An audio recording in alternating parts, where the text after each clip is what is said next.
थे, उनका नाम था सूरध्वज। क्या नाम था? सूरध्वज।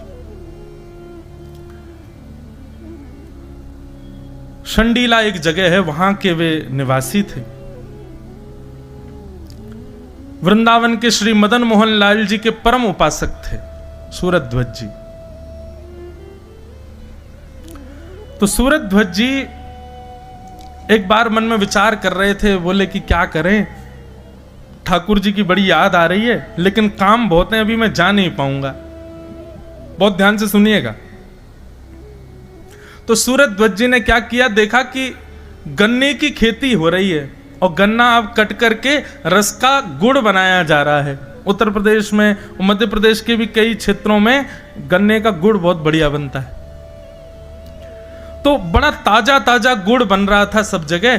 तो सूरध्वज जी ने क्या किया, एक दुकान पर जाकर के एक दुकानदार से कहा, भैया सुनो, 2 बैलगाड़ी भर करके गुड़ हमको वृंदावन पहुंचवाना है, उसका क्या खर्चा आएगा सब हमको बताओ। दुकानदार बोले महाराज, इतना सारा गुड़ आप संडीले से वृंदावन भेजोगे बैलगाड़ियों में भर करके, बहुत पैसा लगेगा। इससे बढ़िया तो किसी आदमी को धन देकर के, आधा धन देकर के आप वृंदावन भेज दो, वृंदावन में भी गुड़ मिलता है, वहीं से खरीद के ठाकुर जी को निवेदित कर देंगे। सूरध्वज जी बोले नहीं, मैं प्रेम करता हूं ठाकुर जी से, ठीक है कि गुड़ वहां भी मिलता है, लेकिन मैं वहां से भेजूंगा जहां मैं रहता हूं, यही तो प्रेम का स्वरूप है। मिठाइयां तो दुकानों पर मिलती हैं ठाकुर जी के लिए, लेकिन वास्तविकता बता रहे हैं, आप दुकानों से मिठाई खरीद के ठाकुर जी का भोग लगाने ले जाते हो, ठाकुर जी उसको देख करके कहते होंगे हाँ ठीक है लाओ धर दो, लेकिन जब अपने घर में स्वयं रसोई में बना करके लेके जाते होगे ना, ठाकुर जी मानो जैसे जीव चाटते होंगे, बल्ला अल्लाह क्या भैया घर से बना के लाए हो। अपने प्रेम में अपनी वस्तु प्रदान की जाती है, अपनी समीप की वस्तु दी जाती है, भले ही उसमें फिर खर्चा कितना भी हो। सूरध्वज जी ने बढ़िया सुंदर गुड़ बैलगाड़ियों में धरवा करके भिजवाया और गुड़ की बैलगाड़ी पहुंची अर्धरात्रि में वृंदावन। और जैसे ही वृंदावन पहुंची, मदन मोहन जी के मंदिर के बाहर मंदिर बंद हो चुका था। पुजारियों ने कहा, बोले भैया सुबह तक प्रतीक्षा करो, सुबह मंदिर खुलेगा तब गुड़ भीतर जाएगा। लेकिन भीतर बैठे मदन मोहन लाल जी बेचैन हो गए, और जैसे ही पुजारी जी सोने के लिए गए, मुखिया जी शयन में गए, स्वप्न में श्री मदन मोहन लाल जी प्रकट हो गए और रोने लगे। मुखिया जी बोले, जय जय कहा भय हो, आप रो क्यों रहे हो, कोई पीड़ा? बोले ना है, मेरो बहुत जोर से गुड़ खावे को मन कर रहा है।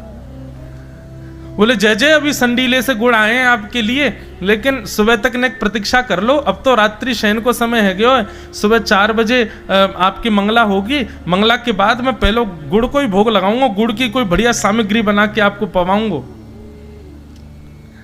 मदन मोहन लाल जी स्वप्न में और जोर जोर से रोने लगे। बोले मैं 4 दिन से प्रतीक्षा कर रहे हो या गुड़ की, आज बेचारो जैसे तैसे यहां पहुंचो रात्रि में, अब तुम मुझसे और प्रतीक्षा करवे की कह रहे हो, तुम कह रहे हो सुबह तक और प्रतीक्षा करूं मैं।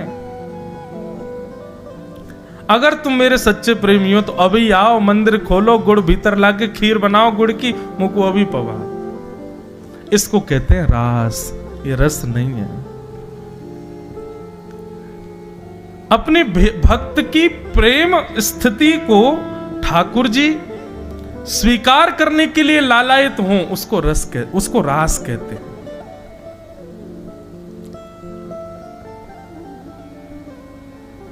रस और रास। श्री सुखदेव जी महाराज वर्णन करते हैं कि ठाकुर जी के साथ गोपियां रास विहार करने को आतुर हैं, तब तो वो रस विहार कहलाता, लेकिन ये रास विहार इसलिए क्योंकि ठाकुर जी आतुर हैं गोपियों के साथ रास नृत्य करने के लिए, उनसे मिलने के लिए। गोपियां आतुर होती तो रस विहार कहलाता, लेकिन ठाकुर जी आतुर हैं इसलिए रास विहार।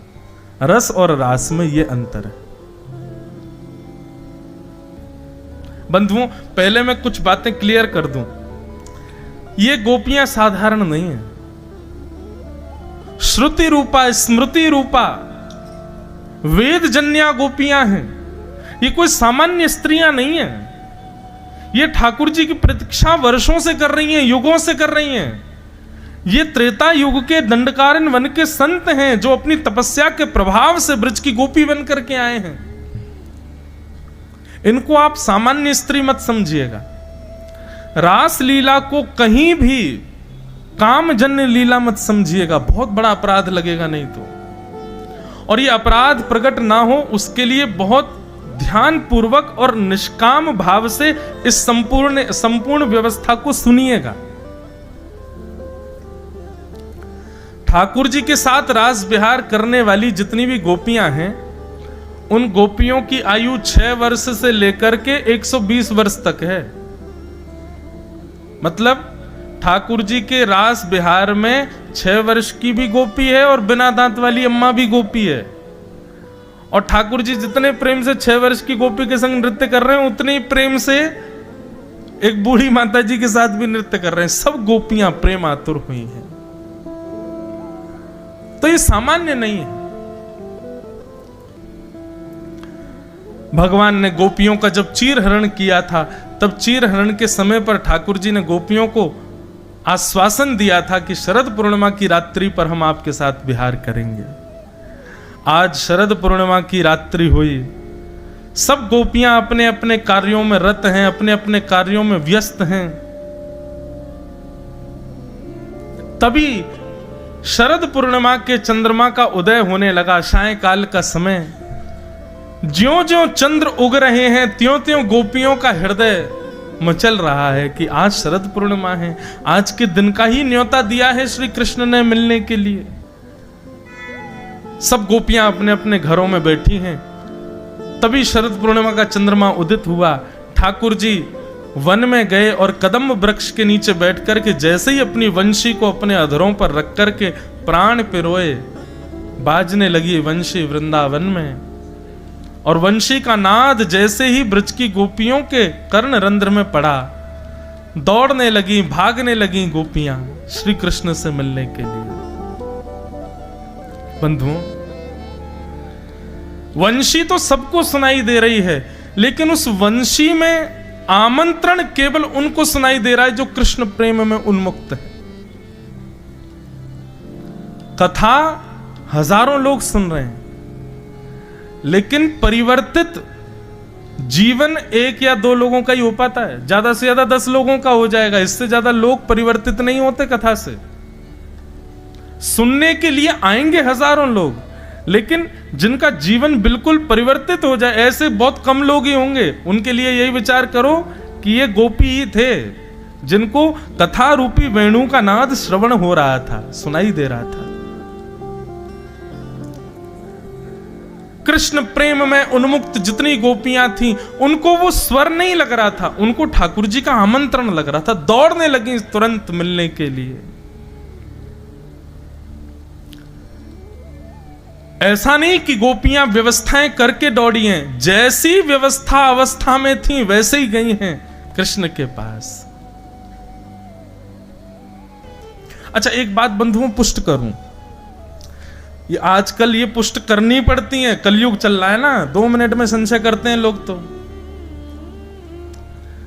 ठाकुर जी की जो रास लीला है या इस प्रकार की जितनी भी लीलाएं हैं, इन सब में शुकाचार्य जी वर्णन करते हैं योग मायाम उपाश्रित। ये जितनी भी गोपियां ठाकुर जी के पास गई हैं, अब यहां वर्णन आता 6 महीने तक ठाकुर जी रास विहार करते रहे। तो 6 महीने तक पति, बच्चे, परिवार, कुल, खानदान ये सब ऐसे ही पड़े थे। इनको जरा भी नहीं लगा हमारी बहू बेटियां सब कहां चली गई। तो कहते हैं योग मायाम उपाश्रित। योग माया कहते हैं वैष्णो देवी को। योग माया कहते हैं हमारी जितनी भी जगत जननी दुर्गा मैया आदि जितने जिनके हम आराधना करते हैं, ये सब योग माया है। ठाकुर जी के रास विहार में जब गोपियां पहुंची, तब योग माया गोपियों का रूप धारण करके ब्रज में विचरण कर रही थी। बच्चों को लग रहा था हमारी मां तो संग ही है, परिवार के लोगों को लग रहा था हमारी बहू तो घर पे ही है, कोई अलग थोड़े है। लोगों के मन में यह भी प्रश्न आ सकता है, महाराज जी ये आवश्यकता थी क्या रास विहार की? ठाकुर जी को पता तो था कलयुग आने वाला है, 2 मिनट में लोग प्रश्न उठाएंगे। दंड कारण वन के संत हैं ये गोपियां। भगवान श्री राम जब रावण को मार करके वापस लौट रहे थे, तब हनुमान जी निवेदन करते हैं, बोले प्रभु दंड कारण वन के असंख्य संत आपका दर्शन करना चाहते हैं। राम जी बोले देखो 14 वर्ष आज पूरे हो गए, सूर्यास्त से पहले अगर मैं अयोध्या नहीं पहुंचा तो मेरा छोटा भाई भरत अपने प्राण त्याग देगा। हनुमान जी आप इन संतों से प्रार्थना कर दो, ये ब्रज का स्मरण करके इतना भजन करें, इतना भजन करें कि जब इनके प्राण निकलेंगे ना तो ये अगला जन्म इनका ब्रज में ही होगा, और ब्रज में भी तब होगा जब मेरा अवतरण होने वाला होगा। ये मेरा आशीष है। अभी तो ये केवल मेरा दर्शन कर पाएंगे, लेकिन ब्रज में मैं आपको इनको मेरी तरफ से आश्वासन कर देना, ब्रज में जैसे प्रियतमा और प्रियतम रहते हैं वैसा आस्वादन इनको होगा। अभी तो ये संत केवल मुझे प्रणाम कर पाएंगे, लेकिन द्वापर में जब मैं कृष्ण बनूंगा और ये गोपी बनेंगे तो इनके गले में गलवैयां डाल करके खूब रास विहार करेंगे। तो इसलिए ये वर्षों की प्रतीक्षा की पूर्णता है रास विहार।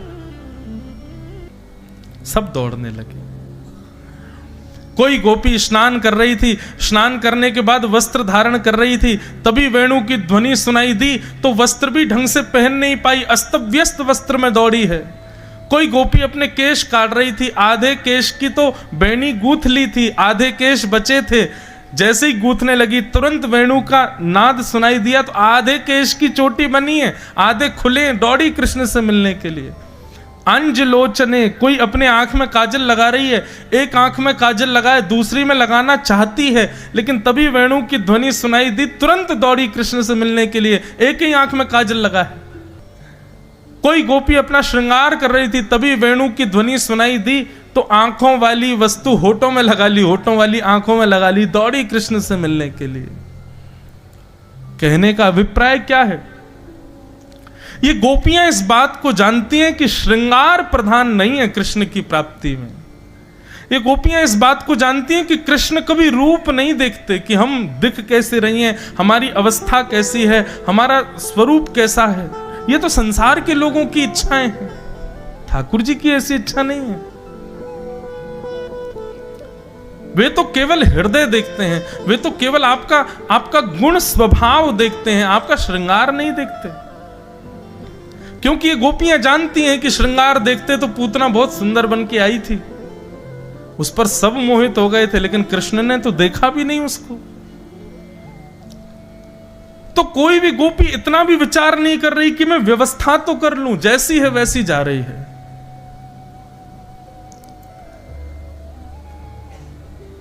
सब गोपियां पहुंच गईं वन में। असंख्य लाखों गोपियां सामने खड़ी हैं। कदम वृक्ष के नीचे श्री कृष्ण बैठ करके वेणुनाद कर रहे हैं, वेणु रव कर रहे हैं। तभी ठाकुर जी ने नेत्र खोल करके देखा तो जहां तक दृष्टि जा रही थी सब गोपियां, और अस्तव्यस्त हैं गोपियां। किसी के केश खुले हैं, किसी के नेत्रों की दशा विचित्र है, किसी का श्रृंगार विचित्र है, किसी के वस्त्र विचित्र हैं। ठाकुर जी प्रसन्न हो गए। सब गोपियां खड़ी हैं और ठाकुर जी कह रहे हैं स्वागतम स्वागतम स्वागतम, आइए आइए आइए, आप सबका स्वागत है। वृतागमन कारणम, आप सबके आने का कारण जान सकता हूं मैं? एक तो किसी को निमंत्रण पत्र देना, निमंत्रण पत्र के बाद फिर उसको कॉल करके बुला लेना, और बेचारा व्यक्ति आपके 2-2 निमंत्रणों पर आ जाए तो उससे यह पूछना कि तुम कैसे आए। कितना कष्टदायी हो गया ये। और वो भी कोई सामान्य व्यक्ति नहीं, जिसके लिए आप मर मिटने को तैयार हो, वो ऐसा करे तो कितना कष्ट होगा।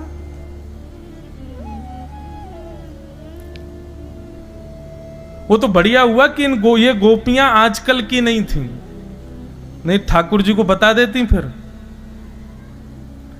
एक तो चीर हरण के समय हमको कहा कि हम शरद पूर्णिमा पे मिलेंगे, उसके बाद भी गोपियां बोली शरद पूर्णिमा का चंद्रमा प्रकट हो रहा था तब भी हम नहीं जा रही थी, अपने अपने कार्यों में रत थी।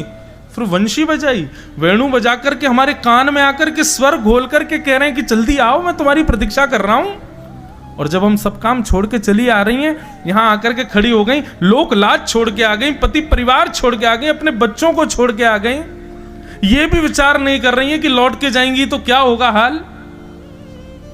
और ये कह रहे हैं ब्रूतागमन कारण, हम अपने आने का कारण बताओ।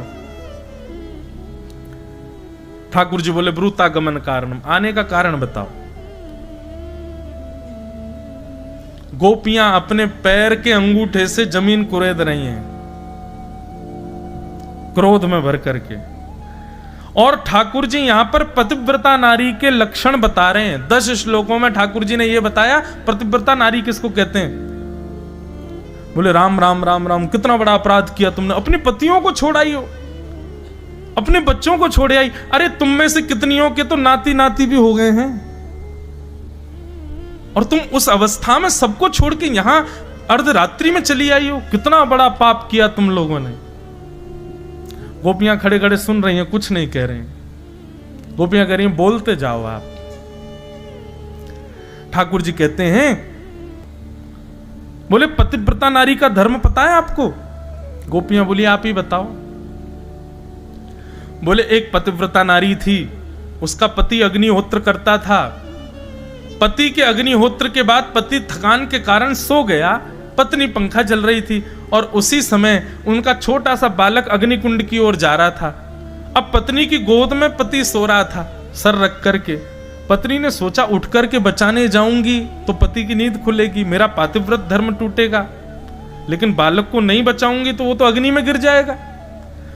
लेकिन उस पतिव्रता स्त्री ने क्या किया, तुरंत अग्निदेव का स्मरण किया और कहा यदि मैंने अपने पति की सच्चे हृदय से सेवा की हो, इनके अतिरिक्त किसी के प्रति मेरा भाव उत्पन्न ना हुआ हो, मेरे पातिव्रत धर्म के फलस्वरूप आप मेरे बालक की रक्षा करना अग्निदेव। गोपियां बोली फिर क्या हुआ। ठाकुर जी बोले फिर क्या, बालक अग्निकुंड में गिरा। थोड़ी देर बाद जब पति की नींद खुली तो दोनों दौड़ करके गए, अग्निकुंड में देखा तो जो जलते हुए अंगार थे वो पुष्प बन गए और उनके बीच में बालक खेल रहा था।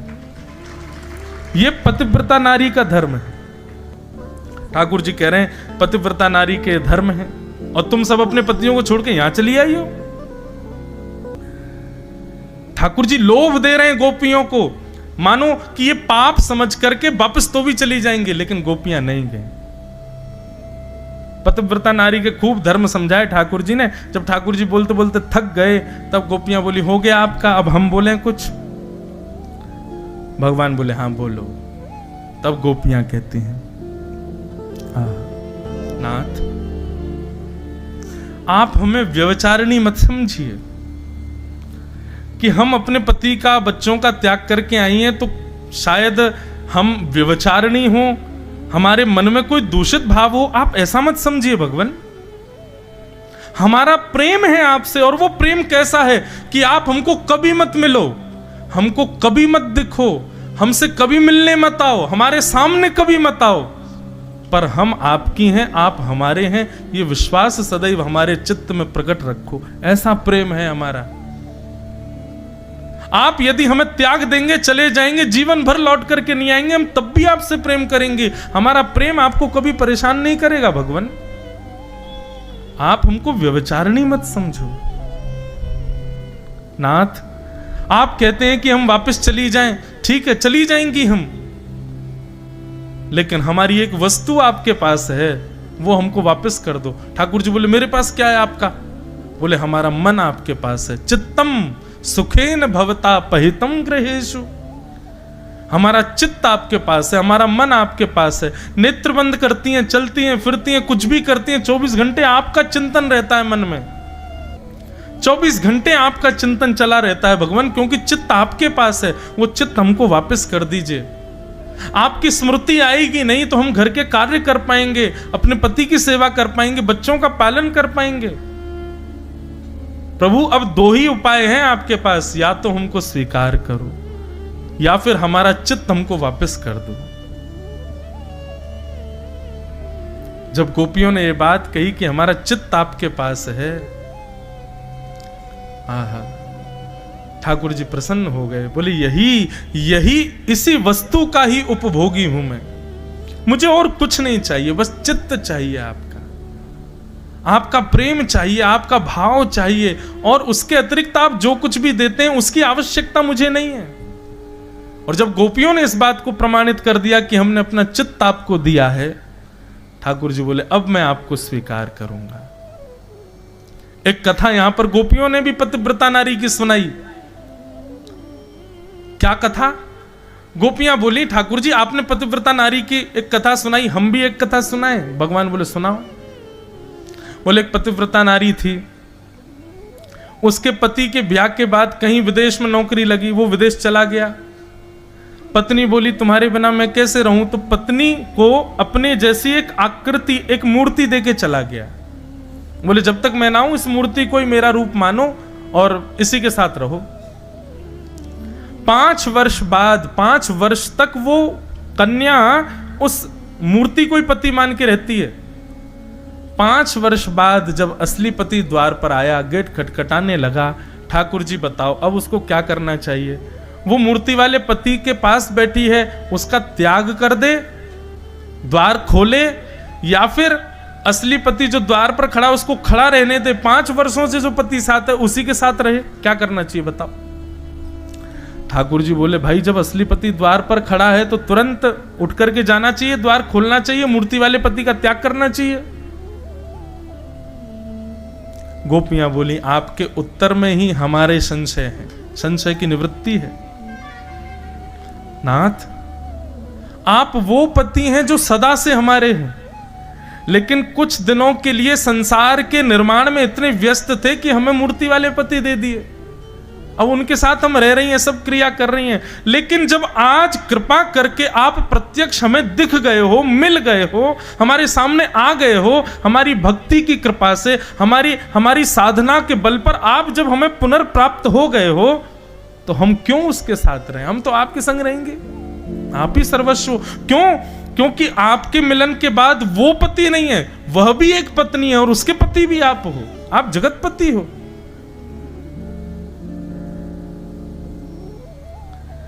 गोपियों के इन भावों में बंधुओं समस्त शास्त्र विद्यमान हैं। जगत नियंता, जगदाधार, त्रिलोकीनाथ, जिनके आगे वेद भी थरथर कांपते हैं, वो भी मौन होकर के गोपियों की बात सुन रहे हैं। गोपियों के इस भाव में जब ठाकुर जी ने झांक करके देखा तो निष्कामता का जब दर्शन हुआ, तब ठाकुर जी ने अपने आप को सहज कर दिया। ये कामजन्य नहीं है गोपियों का प्रेम। भगवान गोपियों के साथ रास करने लगे। रास का मतलब क्या है? लाखों गोपियां हैं, कृष्ण एक हैं। किसी गोपी के पास जाते हैं, उस गोपी से पूछते हैं तुमने कुछ खाया? नहीं खाया। ठाकुर जी उसको कुछ पवाने लगते हैं। तुमने कुछ पिया? नहीं पिया। ठाकुर जी अपने हाथ से जल पिलाते हैं। कोई गोपी कहती लाला मुंह पे चलो ना जा रहो, ठाकुर जी उसके चरण दबाते हैं। कोई गोपी कहती मुझे को तो बड़ी गर्मी लग रही, ठाकुर जी उसके पंखा जलते हैं। मतलब रास का मतलब क्या हुआ कि परब्रह्म परमात्मा अपने वैष्णव भक्तों के लिए सहज हो गए। वो क्रिया करने लगे जो हम कभी सोच भी नहीं सकते कि परमात्मा करेगा। लेकिन इससे वही हुआ जो नहीं होना था। गोपियों के चित्त में अभिमान प्रकट हो गया। हम बड़ी सुंदर हैं, हमारी सुंदरता पर त्रिलोकीनाथ मोहित हो गया है।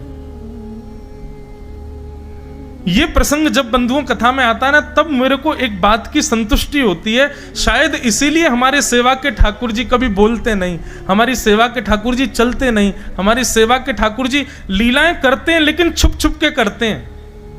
क्यों? क्योंकि अगर उन्होंने प्रकट लीला कर दी तो हमको अभिमान हो जाएगा। ठाकुर जी हमारी मान की रक्षा के लिए मूर्तिवंत खड़े रहते हैं, लीला नहीं करते। क्यों? बोले काउदाना यो से यो है गए हो तो ये पूरे नगर में डिंडोरा पीटियावे को, मेरे ठाकुर जी तो ऐसे हो गए। अभी बीच में सोशल मीडिया पे मैंने एक दो वीडियो देखे, लोग बाग ठाकुर जी को चम्मच से दूध पिला रहे हैं। अब वो चम्मच से दूध पी गए, देखिए देखिए मेरे ठाकुर जी ने दूध पिया। क्यों? ठाकुर जी इसी भय के कारण लीला नहीं करते। प्रेम का ढिंडोरा पीटोगे तो प्रेम नष्ट हो जाएगा। प्रेम को गोपनीय रखना चाहिए। अपने प्रेम का प्रकाश नहीं किया जाता है, प्रेम का प्रचार नहीं किया जाता है।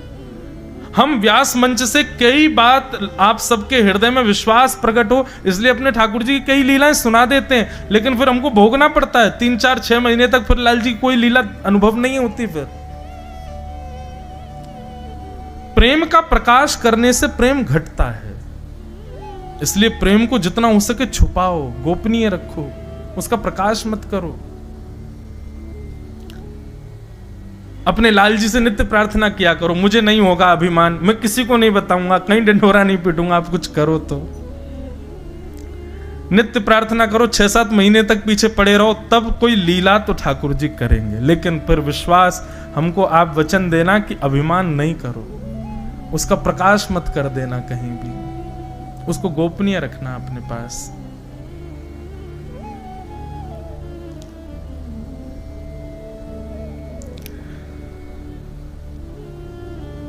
हमारे मान की रक्षा के लिए ठाकुर जी मूर्तिवंत रहते हैं, स्थूल बन के रहते हैं कि कहीं हमको अभिमान ना हो जाए। गोपियों को अभिमान हो गया और जैसे ही अभिमान हुआ, अभिमान होते ही ठाकुर जी वहां से अंतर ध्यान हो गए। अभिमान आते ही ठाकुर जी मूर्तिवंत हो जाते हैं, फिर वो चैतन्यता को छुपा लेते हैं। और जिस दिन आप मान रहित होकर सेवा करोगे ना, हमारी बात का विश्वास मान लीजिएगा, आप ठाकुर जी की सेवा करेंगे, स्पर्श करते ही आपको ऐसा अनुभव होगा जैसे किसी मानव की त्वचा का स्पर्श करते हैं। इत्र लगाओगे तो ऐसा अनुभव होगा कि ठाकुर जी के रोंग का स्पर्श हो रहा है। मान युक्त रहोगे तो ऐसे ही लगेगा जड़ वस्तु है, जड़ पदार्थ है। अपनी मान का भी पैरामीटर ऐसे ही चेक कर लो, रोज ठाकुर जी को सेवा करते समय अंग का स्पर्श करो, यदि अभी भी स्थूलता का अनुभव हो रहा है तो समझो तुम में अभी भी मान बचा है।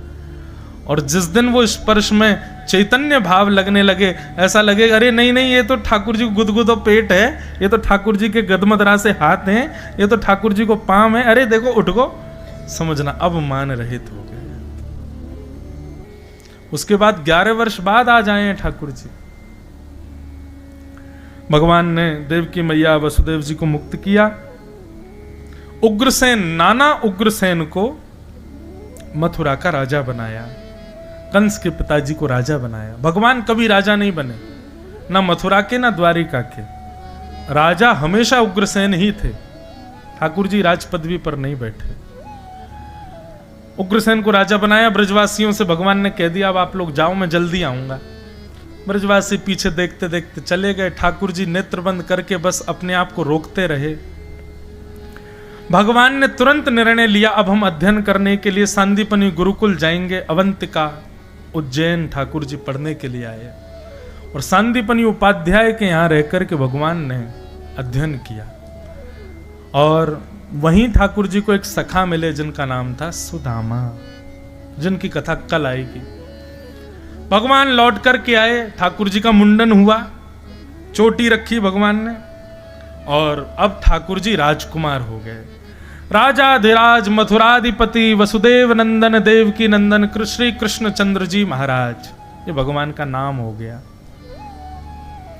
ठाकुर जी को ऐसा लगता है मेरे कान में कोई सुई चुभ रहा है जब ऐसे कोई बोलता है। तो ठाकुर जी को तो आदत हो गई है कन्हैया, कनुआ, लाला, कन्हैया, गोविंद, गोपाल, ये छोटे छोटे नाम सुनने की। लेकिन मथुरा में सब इतना सम्मान देते हैं कि ठाकुर जी को वो प्रिय नहीं लगता। भगवान एक दिन ब्रज को याद करके रुदन करने लगे। यशोदा मैया की याद आने लगी ठाकुर जी को। देवकी वसुदेव ने उद्धव जी को ठाकुर जी के पास भेजा। उद्धव जी से ठाकुर जी कह रहे हैं तुम जाओ वृंदावन, मुझे बहुत याद आती है ब्रजवासियों की, यशोदा मैया की, तुम जाओ ना, जाकर के मिलके आओ उनसे।